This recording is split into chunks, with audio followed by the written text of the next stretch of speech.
Hello and welcome back to LFP Farm Life. Today we're going to be doing a corn chowder, and what I like about this particular dish is it's something that you can do either in the oven or the recipe is actually written for a crock pot meal. So I like the versatility for it. So let's go ahead and get moving. I've got most everything already prepped out. We've got our corn, our milk, our onions, our potatoes, our bacon, and our seasonings. And I've got my soup pot already on the stove. So the first thing we're going to need to do is get our bacon minced up so that it can go into our soup pot and get cooking. And as you can see, I've got my bacon sealed up with my vacuum sealer, and I use a Avid Armor vacuum sealer, and I absolutely love being able to buy my bacon in bulk boxes and then divvy it up into smaller quantities because there's just the two of us. I don't always need to have 1 pound bacon quantities available because I don't always need that much.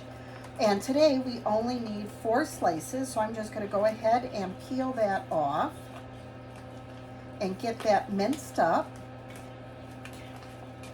And the last box that we bought happened to be the pepper bacon. Alrighty, and that looks good, and the rest of this will be able to go in the refrigerator. So let's get that minced up.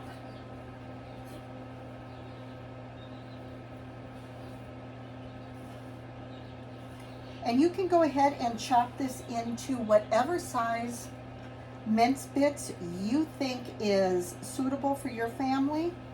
I like fairly decent sized bits of bacon, and I do our bacon not super crispy, but fully done. I don't like fatty bits of bacon in a soup because I don't like that chewy texture at all.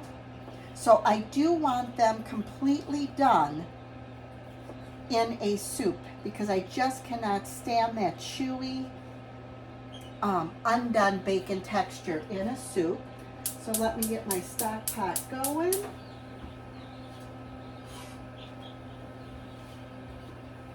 And let me get that warmed up because you don't want to put anything in your stock pot if you've got a stainless steel interior or a tin interior. You don't want to put anything in your kettle if it's ice cold because it's going to stick and it's just a pain to get it off. So if you let everything get hot, especially if it's going to release some fats of its own like bacon, it's going to come off a whole lot easier, and you're not going to have a sticky, gooey mess and a burnt mess to have to deal with. So it's just better if you let this stock pot warm up, and you're going to end up with something that's a whole lot easier to cook in. And the next thing that you're going to want to prep is a medium onion. And I didn't dice mine fine at all. I just did a kind of a coarse dice on that. So while you're waiting for your stock pot to warm up, that's a great time to get your onion diced up.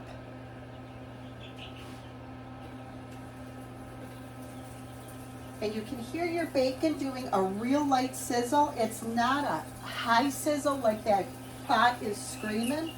It's just warm enough that that bacon is going to release whenever I start moving it around a little bit.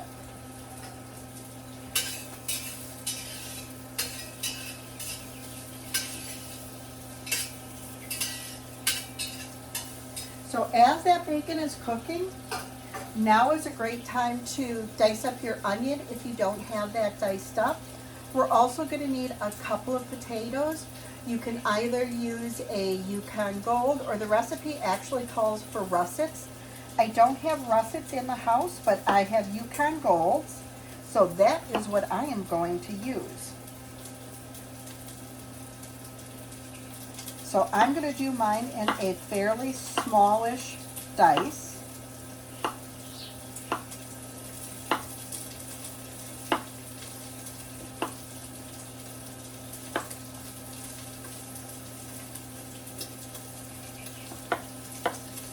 And since this soup is going to get blitzed up, it doesn't matter if everything's exactly the same size because it's going to end up being a little bit of a creamier soup anyhow.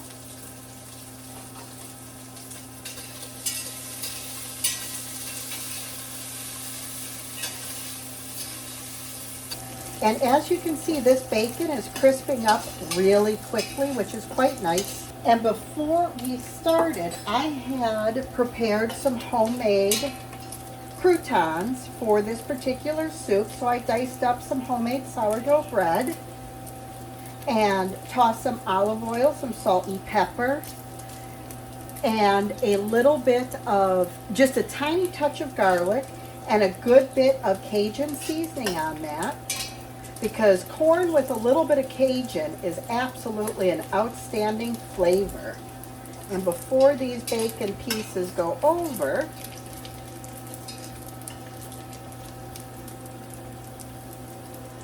drain off the grease. And we're just going to add our diced onion into this nice hot bacon drippings.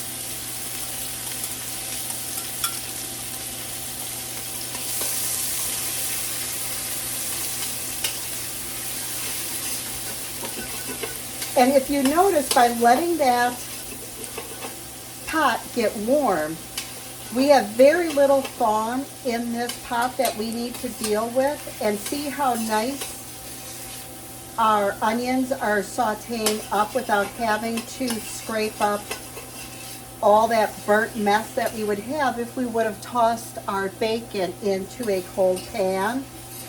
It just makes things so much easier to deal with.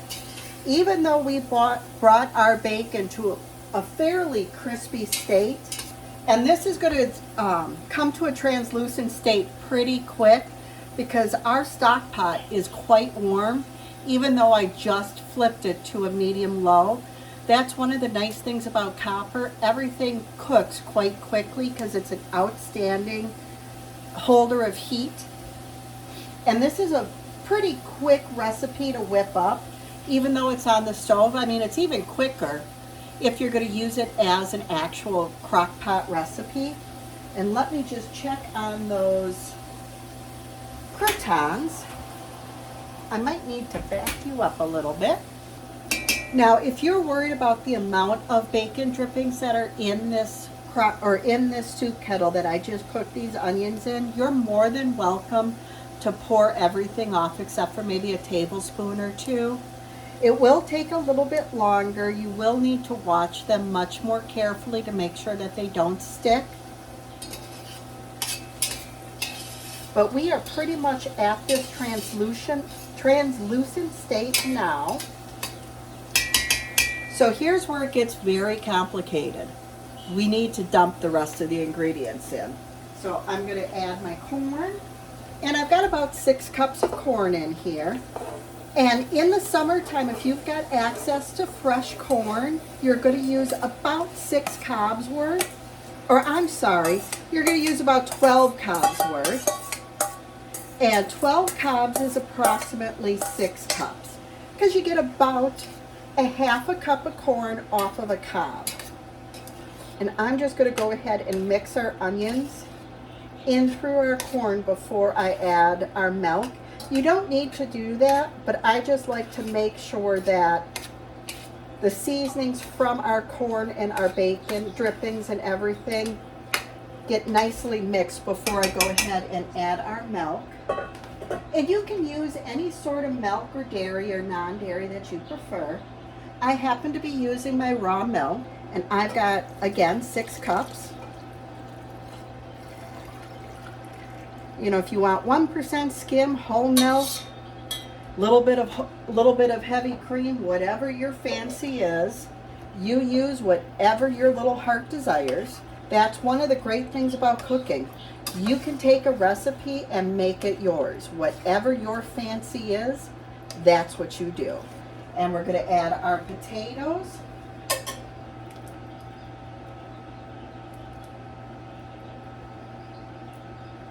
We're just going to mix this together. Now, if you were doing this in a slow cooker recipe, this is where you would turn your slow cooker on high and let it cook for 4 hours or so. And your seasonings are all to taste. There are no seasonings measurements given. So I am just going to start with a teaspoon of salt.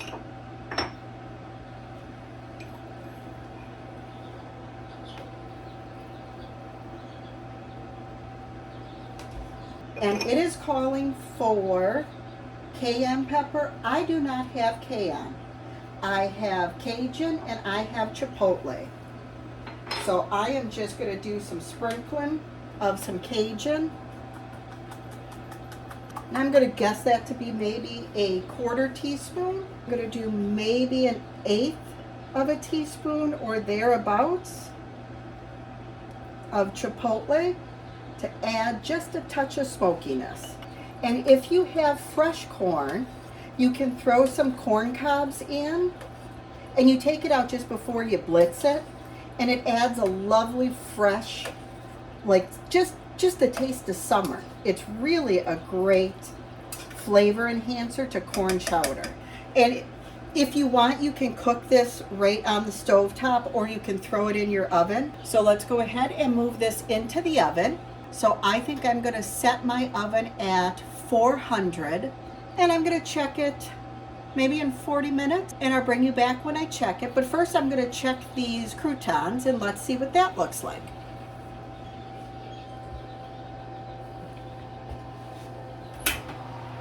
First, oh yeah, they're smelling done. First, let me move this out of the way, or to the back, I should say.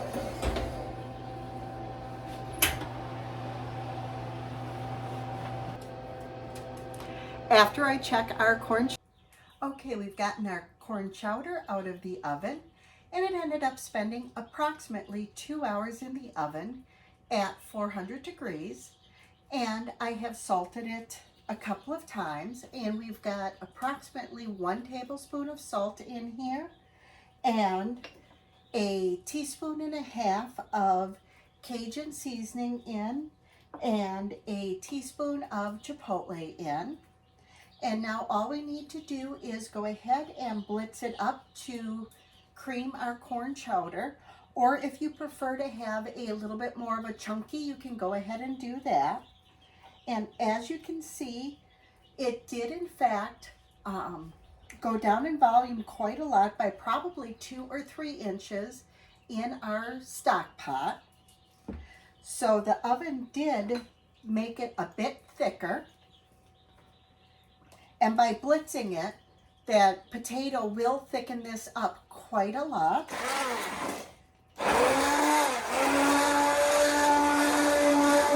Now, I did not blitz mine completely creamy. I left some chunks in here. I just blended it a little bit. So you can see that there's still quite a lot of chunks in here. I even left some chunks of my potato. So you can make yours as creamy and smooth as you want. It's completely up to you. The creamier that you make it, the thicker it will become. So you're going to want to do a little bit more tasting as we add the last bit of seasonings in here, because we still need to add our bacon and our chives as well. So go ahead and get that in here. About a 1/4 cup of chives.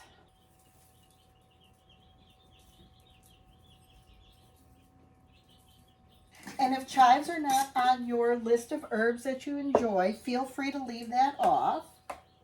So I'm going to add just a 1/2 teaspoon more. Give that another good stir. Put on a couple of croutons.